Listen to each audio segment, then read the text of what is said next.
여러분들이 특히 최종 면접 들어가기 전에 하나 유념하면 참 좋은 그 내용을 조금 전달을 드리려고 합니다. 그런데 여기서 함정이 있습니다. 네, 안녕하세요. 오늘은 제가 공기업하고 대기업 면접에 정말 도움이 될 수 있는 꿀팁을 하나 알려드리려고 합니다. 그러니까 제가 큰 금융사 하나, 그리고 사람들이 소위 신의 직장이라고도 부르는 공기업 하나, 그리고 또 대한민국 대표하는 또 큰 대기업, 이렇게 세 회사를 어떻게 보면 전전했었는데요. 그러니까 뭐 어떻게 보면 프로 이직러이자 뭐 프로 퇴사러이기도 하지만 또 한편으로는 프로 입사러이기도 하죠. 뭐 최종 면접을 3번이나 뚫었으니까. 그래서 아마 남들보다는 조금 더 많은 탈락과 또 훨씬 더 많은 최종 합격을 거친 사람으로서 여러분들이 특히 최종 면접 들어가기 전에 하나 유념하면 참 좋은 그 내용을 조금 전달을 드리려고 합니다. 이 면접 보시는 분들한테는 분명히 도움이 될 거라고 확신을 하는데, 또 한편으로는 이 영상 보고 나는 회사 생활 잘 안 맞겠다 그런 분도 있을 것 같아요. 그런 분들한테도 전 도움이 될 거라고 생각하는 게, 이게 들어갔다가 퇴사하고 이 기회비용을 다 날리는 것보다는 안 맞으면 다른 길을 먼저 찾는 것도 저는 방법이라고 생각을 하거든요. 제가 소위 신의 직장이라고 하는 그 공기업에 입사를 하고 조금 지나고 나서 절실하게 느낀 게 있어요. 그게 어떤 거냐면 바로 비슷한 사람들이 참 많이 뽑혔다는 거죠. 제가 입사 동기가 한 50명 정도 됐거든요. 근데 물론 이제 각자의 개성들은 있지만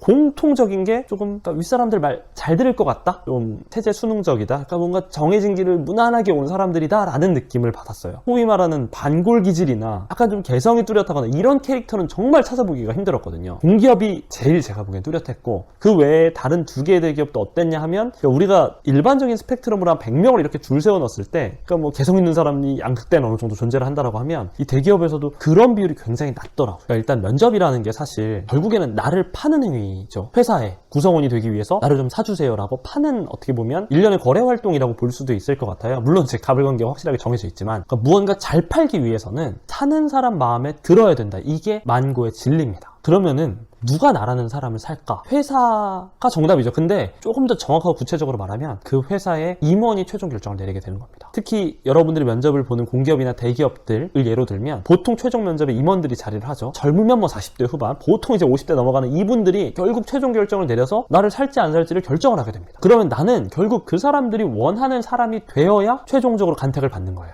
여러분들 뭐 취업 준비할 때 보면은 회사 홈페이지 들어가서 어떤 인재상 이런 거 검색을 하죠. 그럼 뭐 창의적인 인재, 열정적인 인재, 뭐 미래를 선도하는 인재, 뭐 여러 가지 인재상이 있는데, 사실 그거는 별로 중요하지 않습니다. 그 임원들도 아마 그건 잘 모를 거예요. 결국 핵심은 임원들이 같이 데리고 일하고 싶은 사람이 선택을 받는 겁니다. 그 사람들은 혁신적이고 뭐 자기 주장이 세고 통통 튀고 이런 사람보다요, 결국 내가 시키는 일을 잘할 사람, 와서 그냥 무난하게 잘 녹아들어서 지낼 사람을 원합니다. 그러니까 결국 기준 자체가 대다수의 임원들, 그리고 대다수의 회사들은 체제 수능적인 사람, 이 기존의 시스템에 잘 녹아들 사람을 원하는 겁니다. 그러니까 결국에 나를 팔 때도 내가 그런 사람임을 강조하고 그런 사람인 이미지를 폴폴 풍겨줘야지 선택을 받을 수 있는 거죠. 솔직히 저는 그런 종류의 사람은 아니지만 그 순간만큼은 연기를 해야 되겠죠. 그래서 저도 연기를 했습니다. 근데 여러분이 뭐 완전히 내 없는 면을 지어낼 필요는 없어요. 내 내면에도 사실 여러 가지 면이 있잖아요. 저도 보면 되게 막 과감한 면이 있는가 하면 소심한 면도 있고, 반골기질이 있는가 하면 또 남의 말을 편하게 그냥 듣는 게 속 편한 그런 면도 있으니까, 내 여러 가지 특성 중에서 이 임원이 좋아할 만한, 상대방이 좋아할 만한 면을 끄집어내서 거기서는 그 모습만 보여주는 거예요. 왜냐면 결국 결정권은 그들에게 있으니까 그들이 원하는 상품으로서, 사람으로서의 모습을 포장을 해서 보여줘야 된다는 거죠. 그래서 저도 이제 면접을 봤던 걸 돌아보면 되게 그런 연기라고 하죠. 내가 약간 똘똘한데, 적당히 똘똘한데 시키는 거 잘할 것 같고 어디서든 적응 잘할 것 같다, 까다롭지 않은 캐릭터다 라는 이미지를 심어줬던 것 같은 면접에서 늘 합격을 했던 것 같고요. 뭔가 조금 그런 연기에 잘 안 됐을 때, 저 사람들이 나를 좀 특별하고 좀 특이하게 봤을 때는 사실은 늘 결과가 좋지 않았던 것 같습니다. 그러니까 공기업에 아까 예를 들었는데, 공기업은 정말 또렷합니다. 공기업은 정말 윗사람 말 잘 듣고 와가지고 모난 행동 안 하고 그런 사람을 원하고 실제로 그런 사람들이 대다수인 조직입니다. 그러다 보니까 답답해서 나가는 사람들도 있는 거고. 근데 사실 이게 좀 슬픈 이야기이기도 한 게, 이게 결국에는 그대로의 나이면은 안 되는 거죠, 면접관 앞에서는. 근데 회사 생활도 똑같이 이거의 연장선이더라고요. 근데 거기에 맞춰가다 보면 사실 나를 잃어버리기가 참 쉽죠. 이게 과연 회사를 위해서 좋은 거냐? 저는 그렇게 생각하진 않아요. 사실 우리나라 기업들이, 뭐 공기업도 마찬가지고, 조금 더 발전하고 조금 더 잘 나가려면은 이런 부분들이 많이 개선이 돼야 되죠.